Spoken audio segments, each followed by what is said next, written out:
假如警局闹鬼怎么办？就在各个部门的领导开会研究解决方案的时候，僵尸突然闯进了会场，发言最活跃的查理当场嗝屁，现场顿时乱作一团。阿西局长当场拍板，警局成立抓鬼部队。上一部幸存的2位捉鬼老手金麦基和孟超成了警局唯一的希望。可这俩货，一个油嘴滑舌，一个胆小如鼠，上次能活下来全靠运气。恭喜你在手机电量待期的时候刷到这部上映于38年前的经典港片。本片是香港无厘头喜剧的真正鼻祖，比周星驰的《大话西游》早8年。他一边把你吓出童年阴影，一边让你笑倒拍桌打滚。歌神张学友不靠唱歌，靠演技封神。许冠英把僵尸专业户焊在身上，连文艺片大师王家卫都破天荒客串出镜。这不是一部普通的鬼片，这是80年代香港电影最疯、最赶、最快乐的模样。今天全程高能无尿点无废话，带你一口气吃透这部绝版经典，看完保证你立刻想翻出来重刷。故事开始，既然要组织捉鬼部队，那成员自然少不了。光靠我们的幸运儿金麦基和孟超，那跟送人头没啥区别。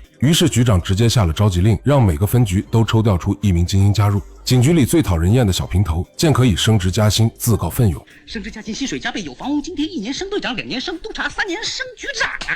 看我的！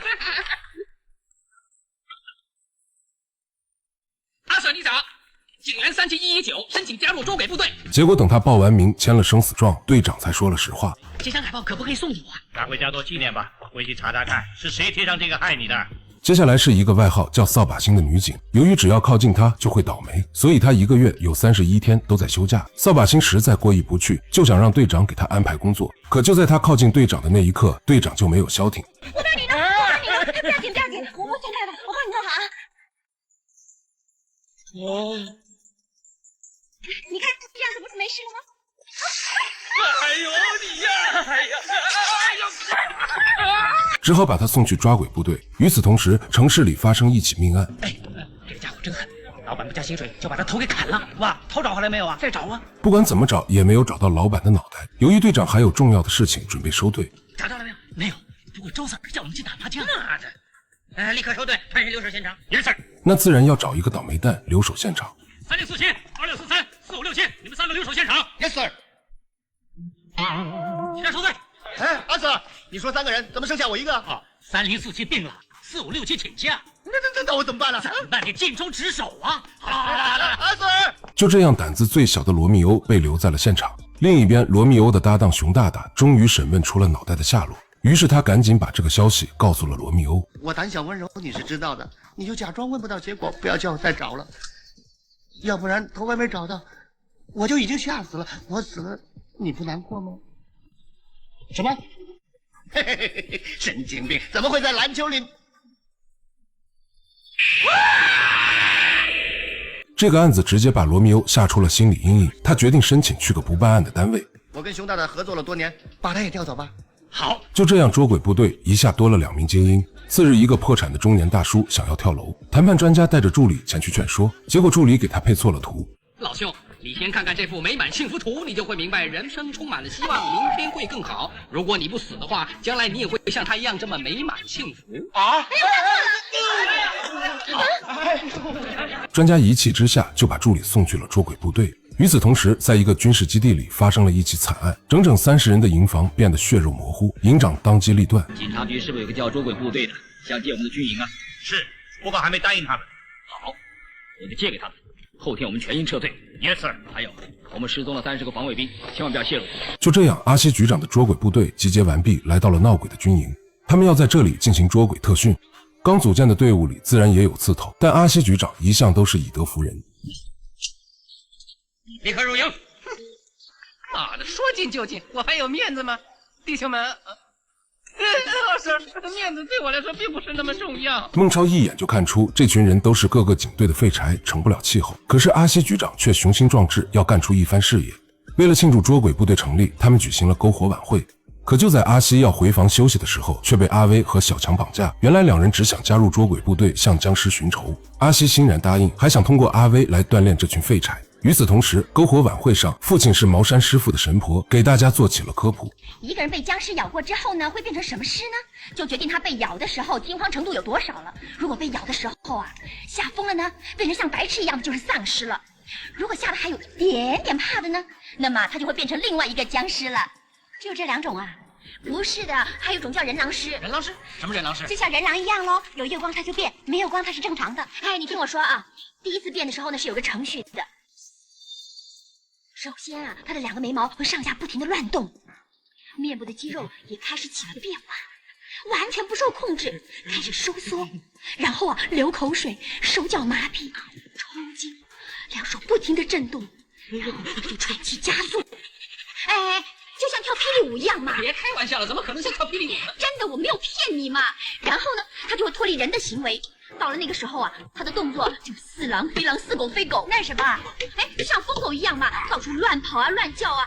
你们没见过疯狗啊？原来孟波在警局闹鬼风波中被僵尸咬了半口，所以才变成了人狼师。就在小平头上厕所的时候，无意间听到阿西局长和阿威想要扮鬼吓唬他们的计划，这下阿威可就惨了。而他的跟班小强更惨，恰好遇到了变身的孟波。小强被吓坏了，没想到局长请来了真鬼，于是便带着孟波一起跑进了防空洞。没有了月光，孟波立刻清醒了过来，可此时不知身处何地的他居然迷路了。就在他寻找出路的时候，突然出现一个美女，经过询问，孟波才放下心来。你会怕我就不用怕了，走吧。决定跟美女一起寻找出口。可是走着走着，孟波才发现了不对劲，防空洞深处居然停着2口棺材，而跟他一起进来的小强已经变成一具尸体。此时的美女才露出了本来面目，孟波大惊失色，转头就跑。幸运的是，他被僵尸扑倒的时候遇到月光，变成了人狼师。眼看是同类女僵尸，就放过了孟波。可另一只僵尸已经来到了训练营，就在扫把星洗头的时候，总感觉阴风阵阵，殊不知另一只女僵尸就在旁边的水池中泡澡。哎，反正没人看见，放进去洗。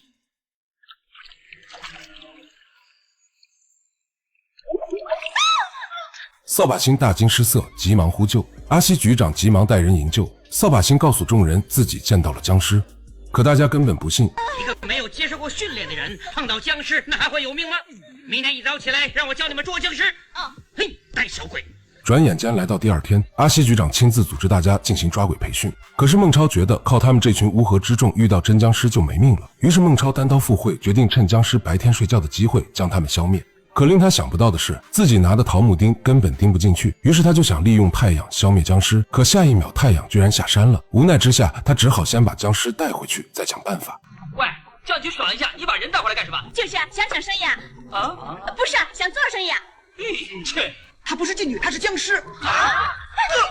一听他带来的是僵尸，大家都乱成了一锅粥。小平头出于好奇心就去捣鼓僵尸，结果下一秒僵尸就醒了过来，这下现场更加混乱。只有神婆沉着冷静，掏出了一条红绳，当场就把僵尸制服。阿威很是好奇红绳的材质，神婆告诉他自己每月染1次，用了1年才染成专克僵尸的红绳。就在大家商量怎么处置僵尸的时候，外面传来了另一只僵尸的叫声。由于情况紧急，神婆决定教大家一个简单阵法来对付僵尸，这个阵就是8仙过海。由于没有合适的道具，神婆只能找来相近的物品代替。就在他们准备好的那一刻，僵尸也来了。灵气逼人。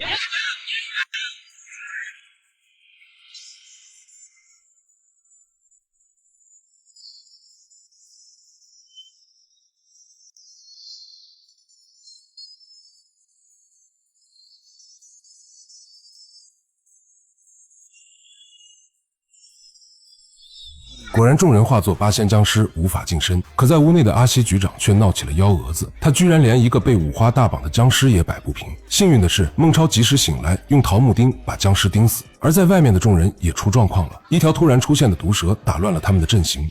众人立刻逃回了教室。眼睛最好使的罗密欧说出了一个坏消息，一转眼好像那个妖孽闪了进来。众人只好背对背来寻找僵尸，可僵尸突然出现在他们身后，一把抓起熊大大就逃回了老巢。看到队友被抓，一群原本被抛弃的废柴彻底觉醒，他们整装待发来到了僵尸的老巢。阿西局长立刻做出部署，首先金麦基去电机房把总开关关上，孟超跟小兵丁把所有的电线拉到地上，把胶除掉让它漏电。罗密欧和扫把星把所有的通道点上蜡烛，再把大门锁上。小巫婆去救火枪那边准备，5分钟之后准4点整就放水打开电，让所有的水把通道淹住，全部通电，就算僵尸再凶也没路可走了。大家小心点。是。我做什么呢？你就守在这里，僵尸一定会从这里出来，到时候你就老弟啊，我可以给你报仇啦！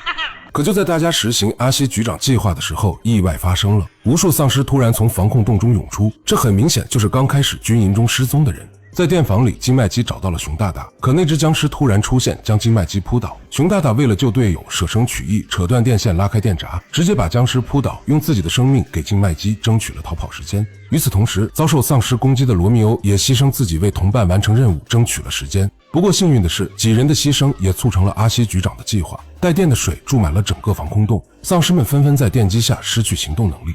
金麦基和几个幸存者也用上了高跷准备跑路，可僵尸并不想放过他们。金麦基只好假装和僵尸决斗，趁机将他困在防空洞中。只要熬到早上，太阳出来，僵尸就完蛋了。可不出意外，意外又出现了。防空洞的顶部居然有个排气孔，就在僵尸要逃出升天的时候，阿威拦住了他的去路。就在僵尸愣神的功夫，变成僵尸的孟超直接把阿威给推了下去。